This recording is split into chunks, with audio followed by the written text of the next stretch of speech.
నమస్తే అండి, welcome to Guntur రుచులు. ఈరోజు అయితే ఇక్కడ రెసిపీ ఏంటో అని చూస్తున్నారా?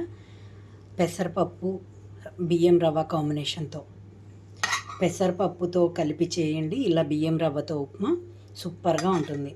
బియ్యం రవ్వ ఉప్మా అనగానే చాలామంది అమ్మ చాలా ప్రాసెస్ కదా, ఉడికించి చేసుకోవాలి ఇన్ని అనుకుంటారు కదా.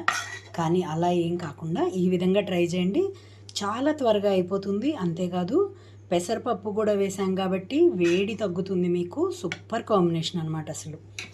మరి ఇంకెందుకు ఆలస్యం, చాలా సింపుల్గా చేస్తే పొడి పొడిగా వచ్చే ఈ ఉప్మా అయితే అస్సలు మిస్ అవ్వద్దు. మీరు ఇది నైవేద్యంగా కూడా ప్రిపేర్ చేసి పెట్టుకోవచ్చు. బియ్యం రవ్వతో ఏదైనా సరే పెసరపప్పుతో కలిపి కొంచెం మిరియాలు కూడా కాంబినేషన్ స్టార్ట్ చేశారంటే మీకు పులగంలాగా కూడా రెడీ అయిపోతుంది. నేనైతే ఇక్కడ నిమ్మకాయ సర్వ్ చేసుకుంటున్నాను. మీరు ఏ చట్నీ అయినా బాగుంటుంది, కారం పొడి అయినా బాగుంటుంది ఇందులోకి.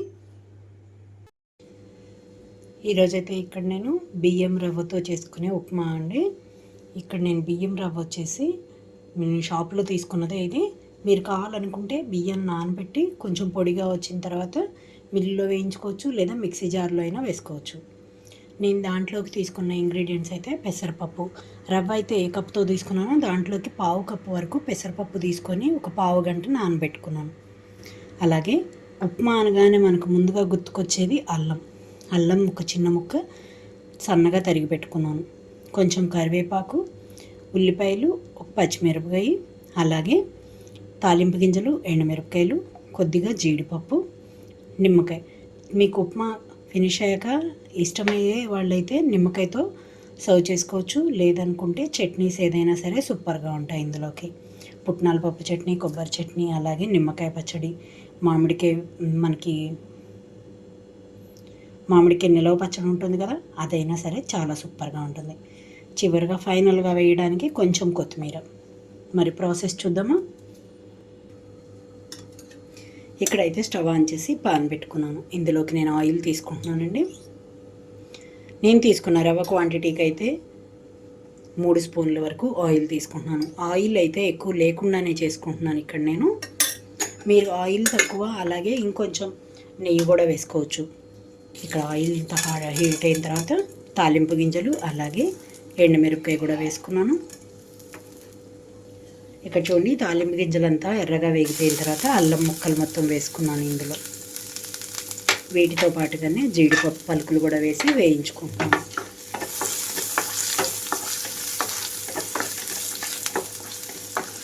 జీడిపప్పు పలుకులు కూడా కొంచెం కలర్ మారాలి. ఇక్కడ కరివేపాకు రెమ్మలు కూడా వేస్తున్నాను.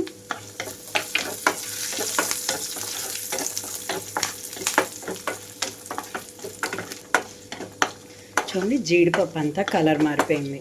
ఇప్పుడు ఇందులోకి కట్ చేసి పెట్టుకున్న ఉల్లిపాయలు, అలాగే పచ్చిమిరపకాయలు వేస్తున్నాను. ఈ ఉల్లిపాయలు పచ్చిమిరపకాయలు కొంచెం వేగాలి. ఇక్కడ మనకి మూత పెట్టి వేగనిస్తున్నాను.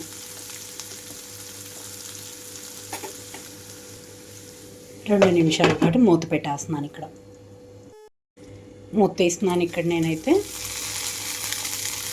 చూడండి, ఉల్లిపాయలన్నీ చక్కగా వేగిపోయినాయి. లో ఫ్లేమ్లోనే వేయించుకున్నాను, మాడిపోకుండా కూడా. ఇప్పుడు ఇందులో నానబెట్టుకున్న పెసరపప్పు మొత్తం వేస్తున్నాను. పెసరపప్పు వేసిన తర్వాత 1 నిమిషం వేయించుకొని రవ్వ కూడా వేసేస్తున్నాను. మీరు కావాల్సిన వాళ్ళు బంగాళదుంప, క్యారెట్ ముక్కలు కూడా వేసుకోవచ్చండి. నేను ఇక్కడ అవేమీ లేకుండానే చేసుకుంటున్నాను. సమ్మర్లో ఏంటంటే పెసరపప్పు వేస్తే చలవ కూడా చేస్తుంది. 1 నిమిషం తర్వాత రవ్వ వేసేసుకుంటున్నాను.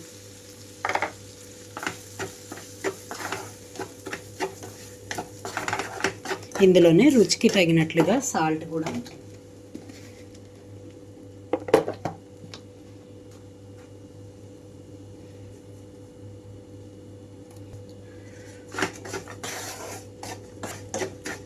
రెండు నిమిషాల పాటు రవ్వ ముందుగా వేయించుకుంటున్నాను. ఈ ఉప్మా పొడి పొడిగా వస్తేనే సూపర్గా ఉంటుంది. 1కి 2 గ్లాసుల వరకు సరిపోతుంది వాటర్. బాగా లావుగా ఉన్న రవ్వ అయితే 1కి 2.5 గ్లాసులు పడుతుంది.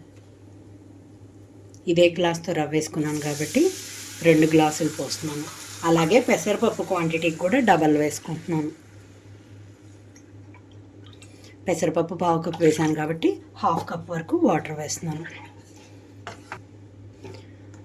రవ్వగానే ఉంది కాబట్టి చక్కగా కలుపుకొని లో ఫ్లేమ్లో ఉంచి మూత పెట్టి ఉడికించుకుంటున్నాను. ఇక్కడ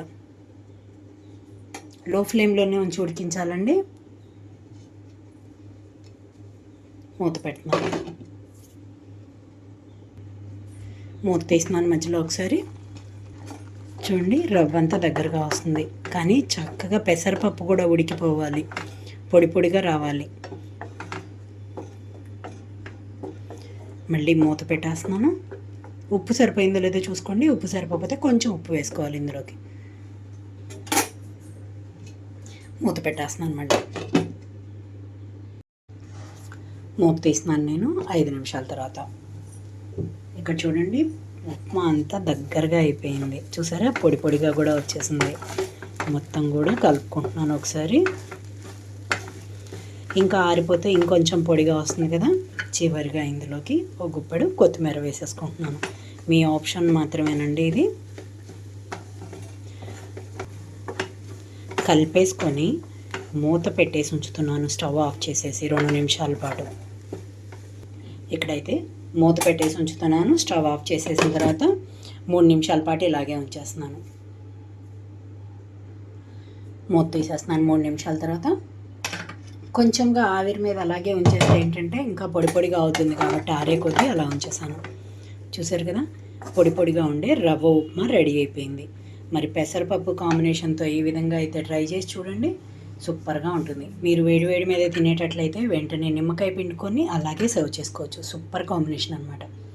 మరి ఇంకెందుకు ఆలస్యం, మీరు కూడా ట్రై చేసి చూసి మీరు మీ ఒపీనియన్ అయితే కామెంట్ బాక్స్లో పెట్టండి. అలాగే మీలో ఎవరైనా మా వీడియో ఫస్ట్ టైం కానీ చూస్తున్నట్లయితే ప్లీజ్ మా ఛానల్ని సబ్స్క్రైబ్ చేయండి. అలాగే మా వీడియోస్ని లైక్ చేస్తూ షేర్ చేయండి. పక్కనే ఉండే bell icon all option click చేస్తే మేము ఇచ్చే వీడియోలన్నీ మీకు నోటిఫికేషన్స్ వస్తాయి. Please encourage me and thank you for watching. Thank you.